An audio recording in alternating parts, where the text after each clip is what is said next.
Assalamualaikum warahmatullahi wabarakatuh. Senang sekali bertemu lagi dengan saya Faradila Safitri, dosen Fakultas Ilmu Kesehatan Universitas Ubudiyah Indonesia pada program e-learning.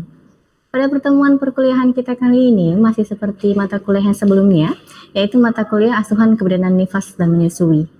Mata kuliah asuhan kebidanan nifas dan menyusui ini merupakan mata kuliah yang diampu oleh mahasiswi program studi Diploma 3 Kebidanan Universitas Ubudiyah Indonesia. Nah, sebelum kita memulai perkuliahan, bagaimana kabar mahasiswa Ibu sekalian? Sehat semua ya? Dan bagaimana juga kabar pemirsa yang ada di rumah? Semoga hari ini sehat dan selalu dalam lindungan Allah Subhanahu wa taala agar kita dapat menyaksikan pembelajaran hari ini dengan seksama dan materi yang disampaikan dapat terserap dengan baik sehingga dapat diimplementasikan ke dalam lingkungannya nantinya. Oke, baiklah mahasiswa Ibu sekalian beserta para pemirsa setia IBN TV yang terus menyaksikan kita di sini hari ini. Ya, kita akan masuk ke materi pembelajaran. Yang sebelumnya pertemuan pertama kita sudah pernah membahas terkait konsep dasar daripada masa nifas. Ya, untuk itu kita akan lanjut untuk materi pertemuan kedua yaitu tentang adaptasi psikologis masa nifas. Oke, yang seperti kita ketahui proses adaptasi psikologis ini sudah terjadi selama kehamilan, menjelang proses kelahiran maupun setelah persalinan. Nah, pada periode ini, kecemasan wanita dapat bertambah ya.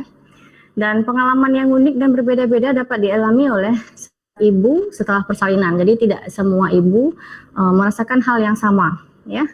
Pada masa nifas yang seperti kita sudah pelajari sebelumnya, ini adalah masa yang rentan dan membutuhkan bimbingan serta pembelajaran. Nah, dalam masa nifas ini, perubahan peran seorang ibu memerlukan adaptasi. Ya, salah satunya adalah adaptasi psikologis.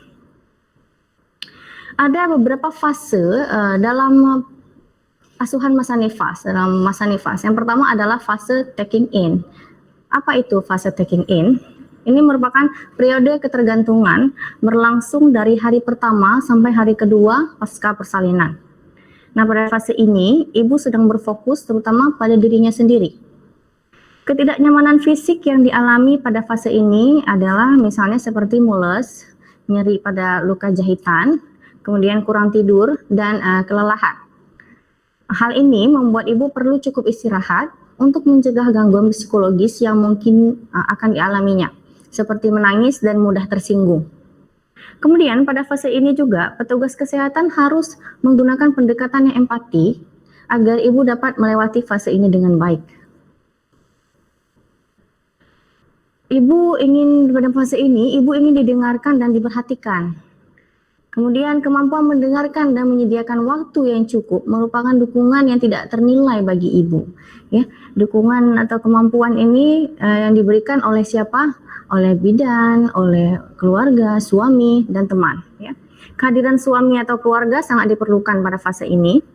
Dan ada beberapa gangguan fisiologis yang mungkin dirasakan ibu pada fase taking in. Salah satunya yaitu kekecewaan karena tidak mendapatkan apa yang diinginkan tentang bayinya. Misalnya si ibu menginginkan anak berjenis kelamin laki-laki namun melahirkan anak yang berjenis kelamin perempuan. Kemudian ketidaknyamanan sebagai akibat dari perubahan fisik yang dialami ibu. Kemudian rasa bersalah karena belum bisa menyusui bayinya. Kemudian suami dan atau keluarga mengkritik ibu tentang cara merawat bayi dan cenderung melihat saja tanpa membantu ibu. Ya, itu tadi bagian daripada fase taking in. Kemudian ada fase taking hold. Nah, pada fase taking hold, periode ini berlangsung antara 3 sampai 10 hari setelah melahirkan. Pada fase ini akan timbul rasa khawatir akan ketidakmampuan dan tanggung jawabnya dalam merawat bayi. Ibu mempunyai perasaan sangat sensitif sehingga mudah tersinggung dan marah. Dukungan moral sangat diperlukan untuk menumbuhkan kepercayaan diri ibu. Dan bidan dapat memberikan konseling dan pendidikan kesehatan yang diperlukan ibu selama masa nifas. Jadi periode ini berlangsung 3-10 hari ya setelah melahirkan. Ibunya juga pada fase ini akan timbul rasa khawatir, saya tidak mampu nih menjaga anak, saya tidak mampu menyusui anak, lebih sensitif dengan kritikan-kritikan Jadi diperlukan dukungan dari pada baik itu suami, keluarga, teman, dan khususnya juga bidan untuk dapat memberikan konseling dan pendidikan kesehatan yang diperlukan ibu selama masa ini. Apa tugas yang diberikan kepada fase taking hold? Yang pertama, mengajarkan anggota keluarga untuk terus-menerus melakukan komunikasi yang baik dengan ibu nifas. Kemudian memberikan dukungan psikologis, memberikan penyuluhan dan pendidikan kesehatan, terutama tentang perawatan diri sendiri dan perawatan bayinya. Kemudian tugas bidan dalam fase ini apa? Yang pertama adalah pastinya bidan mengajarkan ibu tentang cara merawat bayi. Cara memandikan bayi, cara merawat tali pusat, ya, cara menggunakan pakaian bayi, menggunakan bedung bayi dengan benar, ya. Kemudian mengajarkan ibu cara menyusui yang benar, teknik menyusui yang benar. Kemudian mengajarkan ibu tentang cara perawatan luka jahitan. Nah, apabila ibunya misalnya persalinannya normal, luka jahitan pada perineumnya, bagaimana cara melakukan perawatannya. Kemudian apabila ibunya operasi sesar, bagaimana cara melakukan perawatan luka pada operasi sesar, ya. Kemudian mengajarkan ibu tentang cara senam nifas dan kesehatan gizi.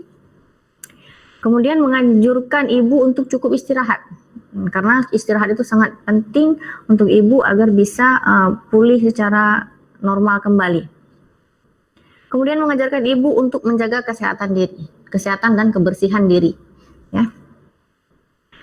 Yang terakhir pada fase nifas, tahapan masa nifas adalah fase letting go. Apa itu fase letting go? Fase letting go ini berlangsung 10 hari setelah melahirkan. Pada fase ini ibu mampu menerima tanggung jawab akan peran barunya, keinginan untuk merawat diri dan bayinya meningkat, dan ibu akan lebih percaya diri dalam menjalani peran barunya. Jadi karena ibu juga sudah sedikit merasa tenang, sudah rasa sakit yang ibu alami sudah berkurang, jadi ibu sudah lebih punya tanggung jawab menerima peran barunya, ya. Sudah mampu untuk merawat diri, sudah mampu untuk misalnya contoh sudah mampu untuk memandikan bayinya sendiri, ya, memakaikan pakaian, mengganti popok, mengganti bedung, seperti itu. Kemudian ibu sudah mulai menyesuaikan diri dengan ketergantungan bayinya, karena bayi diberikan ASI itu on demand, kapanpun bayi minta, ya, kapanpun bayi mau, tengah malam pun harus diberikan. Jadi ibu sudah pada fase letting go ini, ibu sudah bisa menyesuaikan diri untuk kebutuhan atau ketergantungan daripada bayi. Kemudian pendidikan kesehatan yang diberikan oleh bidan pada fase sebelumnya ini kan sangat berguna bagi ibu. Jadi pada fase taking hold kita kan memberikan banyak pendidikan kesehatan, konseling tentang baik itu perawatan bayi, perawatan ibu, tentang nutrisi, ya. Nah, itu sangat bermanfaat pada fase ini. Jadi ibunya mengingat dan dia akan mempraktikkan atau melaksanakan apa saja yang telah dianjurkan atau diberikan konseling oleh bidan sebelumnya. Dan lagi-lagi dukungan suami dan keluarga ini masih tetap terus diberikan, sangat diperlukan oleh ibu, ya. Ada hal-hal yang dapat dianjurkan bidan kepada ibu pada fase letting go. Yang pertama adalah mengajarkan ibu untuk tetap cukup istirahat. Jadi ketika bayi tidur, ibu sebaiknya tidur, seperti itu, ya. Memperhatikan asupan gizi dan kebersihan diri. Upayakan tidak ada pantangan makanan selama ibu masa nifas, kecuali ketika atau ibunya memang memiliki pantangan makanan atau alergi sebelumnya, ya. Kemudian mengajarkan ibu tentang pentingnya dukungan keluarga. Kemudian memberikan perhatian dan kasih sayang, menghibur ibu saat sedih atau menemani saat kesepian. Nah, tadi sudah ada 3 fase tahapan daripada masa nifas. Selanjutnya kita masuk ke perubahan emosi ibu postpartum, ya. Ada 4 perubahan emosi ibu postpartum. Yang pertama sekali ada tired dan excited. Nah, di sini ibu merasakan bahwa persalinan merupakan peristiwa besar dalam hidupnya, makanya kadang-kala ibu setelah melahirkan itu pasti dia akan menceritakan seperti apa proses sampai dia bisa melahirkan bayinya, ya. Dan juga ibu pada fase ini ibu heran dengan keberhasilan melahirkan seorang bayi dan selalu bercerita seputar peristiwa persalinan dan bayinya. Nah, di sini dia merasa sangat senang sangat excited dengan proses persalinan dan kelahiran bayinya yang begitu membahagiakan. Kemudian perubahan emosi ibu postpartum overwhelmed. Masa ini adalah masa kritis bagi ibu dalam 24 jam pertama untuk merawat bayi. Nah, jadi di sini ibu sudah mulai melakukan tugas-tugas barunya sebagai ibu, ya. Misalnya memberikan ASI, ya, menyusui. Kadang-kala kan memang apabila ibunya melahirkan normal itu masih ada sedikit nyeri, baik itu di pada luka jahitan ataupun nyeri pada perut karena adanya kontraksi uterus. Nah, jadi di sini juga ibu sudah mulai mampu untuk merawat bayinya, namun hanya masih butuh bantuan dan dukungan dari keluarga, suami, dan bidan. Kemudian perubahan emosi ibu postpartum ada letdown. Di sini status emosi ibu berubah-ubah, ya, kadang-kadang sedikit kecewa, kadang-kala bahagia. Ini khususnya dengan perubahan fisik dan perubahan perannya. Jadi karena ada perubahan fisik, ada nyeri sana sini, ya. Kemudian ada perubahan dari bentuk payudara, ada tambahan peran baru. Jadi kadang-kadang ibunya merasa kecewa apabila tidak ada dukungan yang cukup daripada keluarga, suami, dan bidan itu sendiri. Kemudian WIPI, ibu mengalami baby blues postpartum karena perubahan yang tiba-tiba dalam kehidupannya. Merasa cemas dan takut dengan ketidakmampuannya merawat bayinya dan merasa bersalah. Nah, perubahan emosi ini dapat membaik dalam beberapa hari setelah ibu dapat merawat diri dan bayinya serta mendapat dukungan keluarga. Ya. Kemudian ada feeling beat up. Nah, ini merupakan masa kerja keras fisik dalam hidup dan akhirnya merasa kelelahan. Jadi karena ibunya harus merawat bayi, apabila tidak ada bantuan dari suami, dari keluarga, itu kan sangat kerepotan, ya. Jadi ibunya sangat kelelahan, dia harus mengerjakan semuanya sendiri.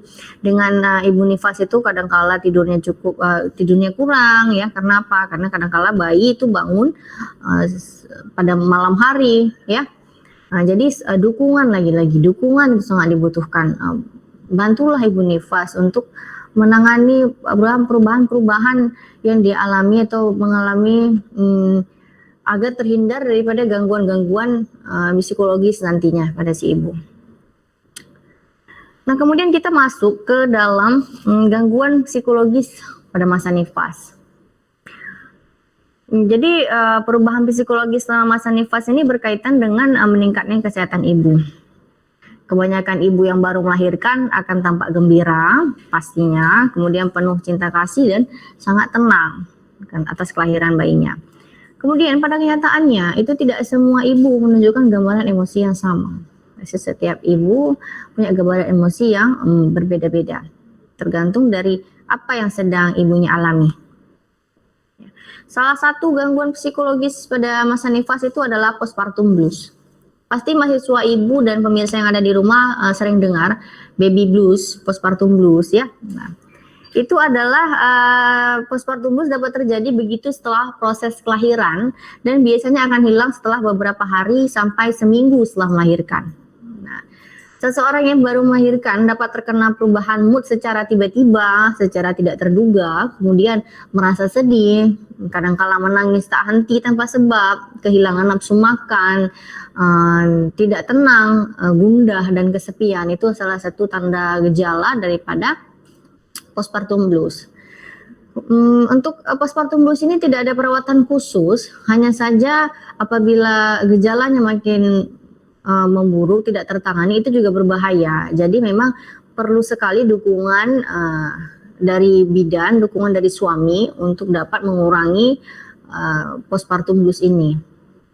Ya, empati dan dukungan keluarga petugas kesehatan itu diperlukan. Jika gejala tetap ada lebih dari 2 minggu, maka dibutuhkan bantuan dari ahlinya atau orang yang profesional di bidangnya. Seperti saya katakan tadi, namun apabila postpartum blues ini tidak kunjung reda, keadaan ini dapat berkembang menjadi depresi pasca melahirkan atau postpartum depression. Apa saja sih faktor predisposisinya? Itu biasanya perubahan biologi, stres, atau penyebab sosial dan lingkungan. Serta ada faktor yang diduga berperan terhadap terjadinya postpartum blues, antara lain faktor hormonal, nah misalnya perubahan kadar estrogen dan kadar progesteron. Jadi kadar estrogen itu turun secara bermakna setelah melahirkan karena progestin meningkat untuk hormon daripada ASI. Estrogen ini memiliki efek sekrusi aktivis enzim non-adrenalin maupun serotin yang berperan dalam suasana hati dan kejadian depresi. Kemudian faktor yang diduga berperan terhadap terjadinya postpartum blues antara lain ketidaknyamanan fisik yang dialami wanita menimbulkan gangguan pada emosional, seperti misalnya payudaranya bengkak, ya. Kenapa bengkak? Misalnya karena ASI-nya belum keluar dengan maksimal, ya. Kemudian nyeri jahitan dan terasa mules pada perut karena adanya kontraksi uterus. Kemudian ketidakmampuan beradaptasi terhadap perubahan fisik dan emosional yang kompleks. Ya, kadang-kadang memang apalagi ibu muda itu masih sulit untuk beradaptasi dengan perubahan fisik karena memang baru pertama kali mengalaminya, dan juga perubahan emosional yang didukung dengan perubahan fisik tadi, jadi betul-betul kompleks ya. Jadi kadang-kala orang tidak mampu untuk beradaptasi dengan hal tersebut sehingga terjadinya lah postpartum blues ya. Kemudian ada faktor umur dan paritas. Bisa jadi karena ibu yang terlalu muda itu juga karena masih belum punya pengalaman, belum tahu terlalu banyak tentang kelahiran dan merawat bayi, sehingga itu bisa menjadi salah satu faktor pencetus baby blues. Paritas juga demikian, misalnya sudah terlalu banyak anak juga demikian, karena memang kerepotan sendiri ya, kerepotan harus merawat anak yang baru lahir, juga harus merawat misalnya dia juga masih punya balita, seperti itu. Kemudian pengalaman dalam proses kehamilan dan persalinan yang sebelumnya. Masih ada lagi faktor-faktor yang diduga berperan terhadap terjadinya postpartum blues, yaitu latar belakang psikologis wanita yang bersangkutan, misalnya seperti pendidikan, status perkawinan, kehamilan yang tidak diinginkan, riwayat gangguan kejiwaan sebelumnya, serta sosial ekonomi ya, penghasilan. Kemudian stres dalam keluarga, misalnya faktor ekonomi yang memburuk, ya itu salah satu faktor penyebab juga, karena memang ketika kita memiliki anak itu pasti faktor ekonomi juga harusnya lebih meningkat lagi kebutuhannya, seperti itu ya. Contoh harus memenuhi kebutuhan nutrisi pada ibu selama masa nifas ya. Kemudian kelelahan pasca persalinan. Kemudian rasa yang memiliki ibu terlalu dalam ya, sehingga timbul rasa takut yang berlebihan akan kehilangan bayinya. Misalnya ini bisa terjadi, contohnya nih, kadang-kala pada ibu yang memang sulit untuk punya anak, misalnya sudah bertahun-tahun belum punya anak. Jadi ketika memiliki anak, jadi rasanya itu terlalu berlebihan, terlalu takut berlebihan, jadi berbahaya juga ya, bisa jadi postpartum blues, seperti itu. Bagaimana cara mengatasinya? Cara mengatasinya adalah komunikasikan segala permasalahan atau hal-hal yang ingin diungkapkan. Ya. Kemudian bicarakan secara rasa cemas yang dialami. Jadi beritahu ibunya apakah ada ibu rasakan yang tidak nyaman, apa yang ibu ingin ungkapkan, silahkan diungkapkan. Ya.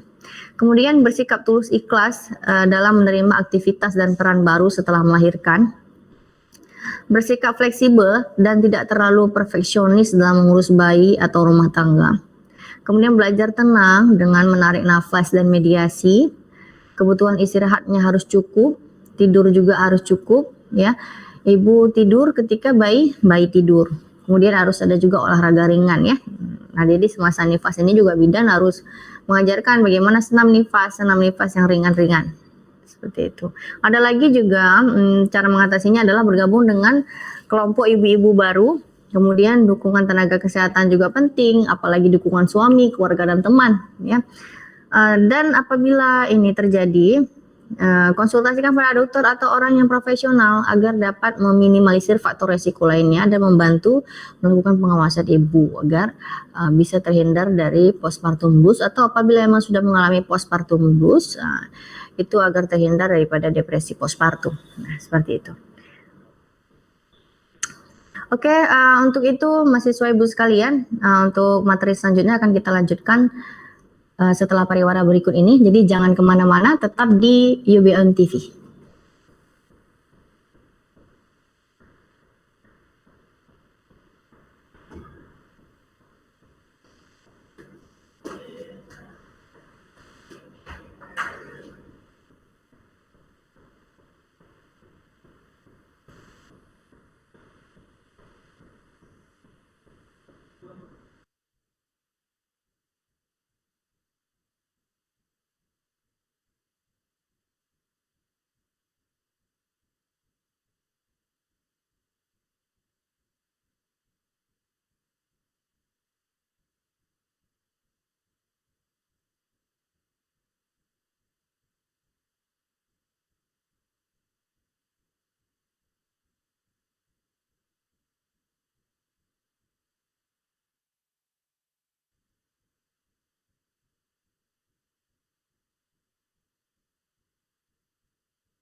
Oke, kembali lagi bersama saya Faradila Safitri, dosen Fakultas Ilmu Kesehatan Universitas Subudaya Indonesia dalam program e-learning.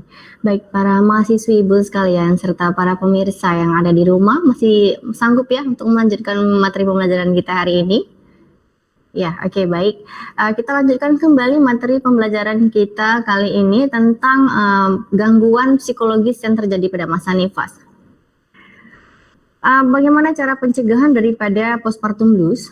Nah, salah satunya caranya adalah persiapan diri yang baik. Jadi, ketika ingin hamil, ibu persiapkan dulu diri ibu untuk hamil, kemudian persiapan persalinan, kemudian persiapan ibu untuk menjadi calon ibu baru, ya. Kemudian olahraga dan nutrisi yang cukup, adanya support mental baik dari bidan, suami dan keluarga, serta apabila ibu merasakan hal-hal yang tidak nyaman, ungkapkan apapun yang ibu rasakan. Kemudian mencari informasi tentang gangguan psikologis yang terjadi pada masa nifas. Kemudian menghindari perubahan hidup yang drastis, ya, perubahan hidup yang drastis. Kemudian melakukan pekerjaan rumah tangga yang dapat membantu melupakan gejolak emosi yang dapat timbul, yang dapat menyebabkan postpartum blues. Itu merupakan gangguan psikologis pada masa nifas. Yang pertama adalah postpartum blues. Kemudian ada lagi gangguan psikologis pada masa nifas, yaitu depresi postpartum. Yang perlu kita ketahui yang pertama sekali, depresi itu adalah gangguan perasaan atau efek yang ditandai dengan efek disforik atau kehilangan kebahagiaan atau gairah, disertai dengan gejala-gejala lain seperti gangguan tidur dan menurunnya selera makan. Depresi postpartum adalah perasaan sedih akibat berkurangnya kebebasan bagi ibu, penurunan estetika dan perubahan tubuh, berkurangnya interaksi sosial dan kemandirian yang disertai dengan gejala sulit tidur, kurang nafsu makan, cemas, tidak berdaya, kehilangan kontrol, pikiran yang menakutkan mengenai kondisi bayi, kurang memperhatikan bentuk tubuhnya, tidak menyukai bayi dan takut menyentuh bayinya. Hal ini dapat terjadi selama 2 minggu berturut-turut dan menunjukkan perubahan dari keadaan sebelumnya.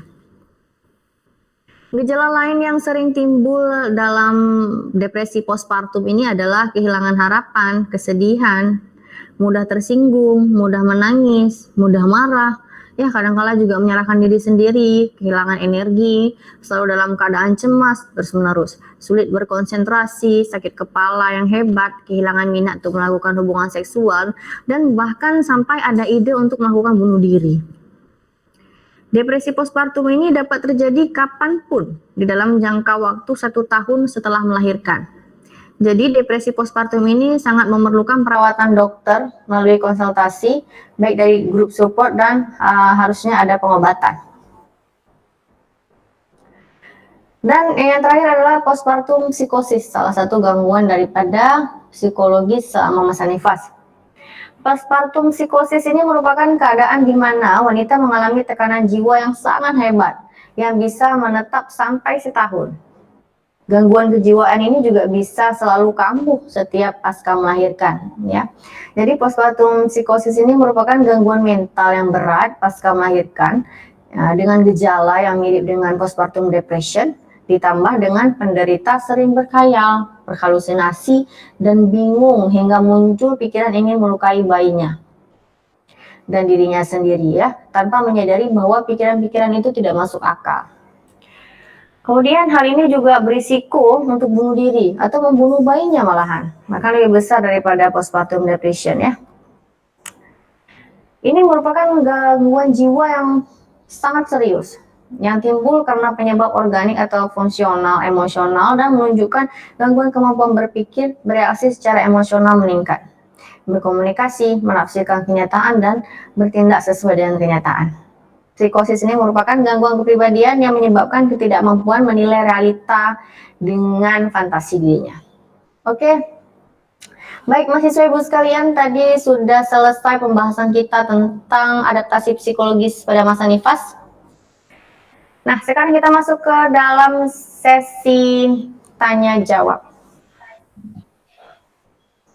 Ibu. Ya. Kita akan masuk ke dalam sesi tanya jawab.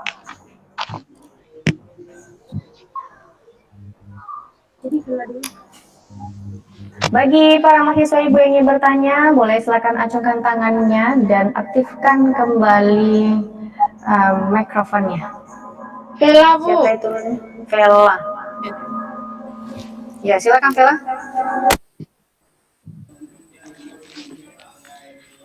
Assalamualaikum warahmatullahi wabarakatuh. Saya ingin bertanya, apakah semua ibu nifas akan melalui fase taking in, taking hold, letting go? Iya, baik sekali pertanyaannya Vela. Jadi pertanyaan dari Vela adalah apakah semua ibu nifas itu akan mengalami atau melalui tahapan daripada masa nifas, yaitu fase taking in, taking hold, dan letting go. Ya, Iya, Bu. oke, baik. Jadi tadi sudah Ibu bahas di materi yang pertama. Adakah mahasiswa Ibu yang masih ingat apa yang sudah Ibu sampaikan tadi? Ada yang bisa menjawab? Silakan acungkan tangannya. Iya, silakan Desi.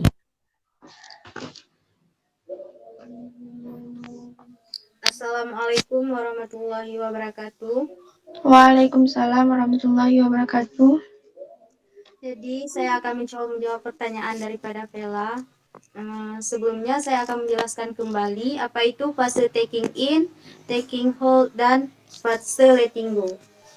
Yang pertama, fase taking in, yaitu fase taking in merupakan periode ketergantungan beberapa rasa yang tidak nyaman seperti lelah, nyeri, jahitan, membuat ibu nifas sangat membutuhkan perlindungan dan perawatan diri dari orang lain. Seorang ibu nifas pada fase ini akan terfokus pada dirinya sendiri, lebih tertarik untuk menceritakan pengalaman yang telah dilalui, yaitu hamil dan melahirkan. Yang kedua, fase taking hold. Fase selanjutnya adalah fase di mana psikologis ibu sudah mulai bisa menerima keadaannya. Ibu akan mulai belajar untuk merawat bayinya. Tugas suami dan keluarga hanya memberi dukungan dan komunikasi yang baik agar ibu merasa mampu melewati fase ini. Periode ini biasanya berlangsung selama 3-10 hari.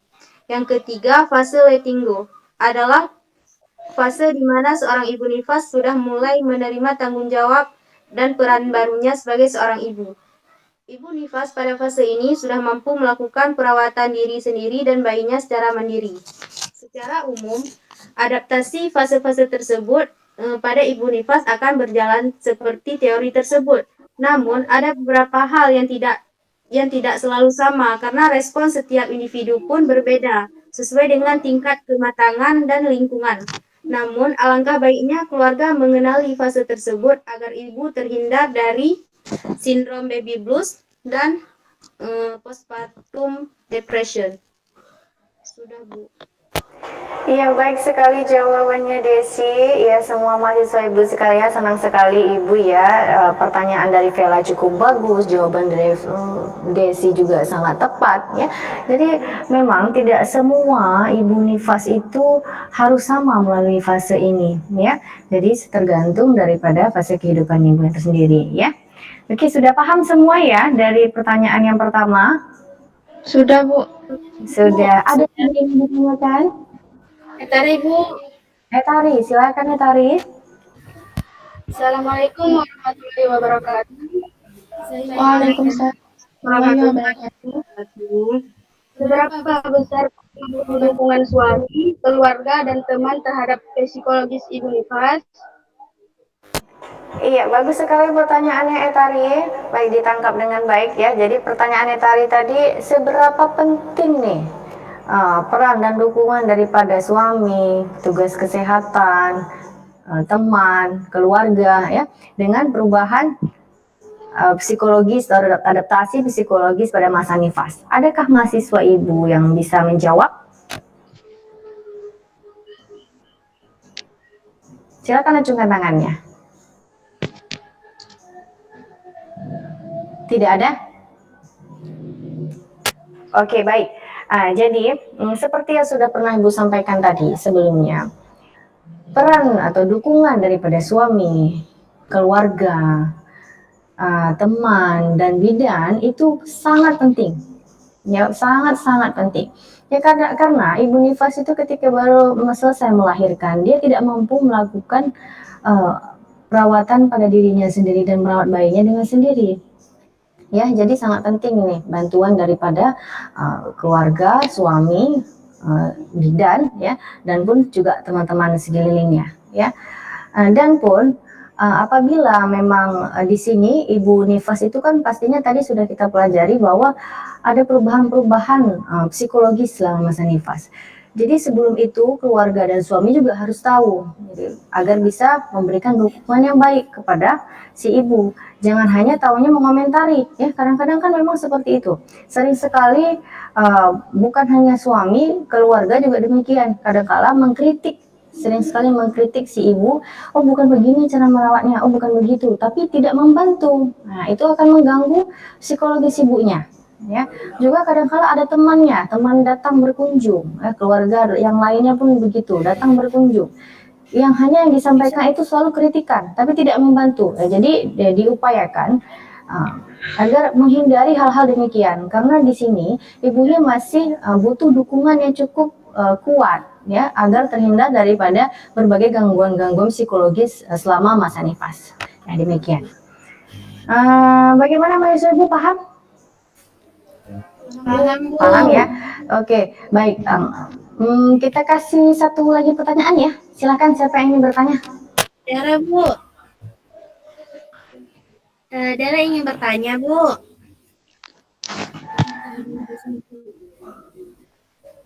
Ya, silakan Dara. Ya, Assalamualaikum warahmatullahi wabarakatuh. Dara ingin bertanya, Bu, apa yang harus bidan lakukan untuk mencegah timbulnya gangguan psikologi pada ibu nifas? Boleh diulangi pertanyaannya, Dara? Apa yang harus bidan lakukan untuk mencegah timbulnya gangguan psikologi pada ibu nifas? Iya, baik sekali pertanyaan dari Dara. Jadi ini nih, kalian nih kan nanti bakalan jadi bidan ya. Nah, jadi apa yang harus kalian lakukan apabila kalian sudah jadi bidan nanti untuk mencegah terjadinya gangguan psikologis pada masa nifas?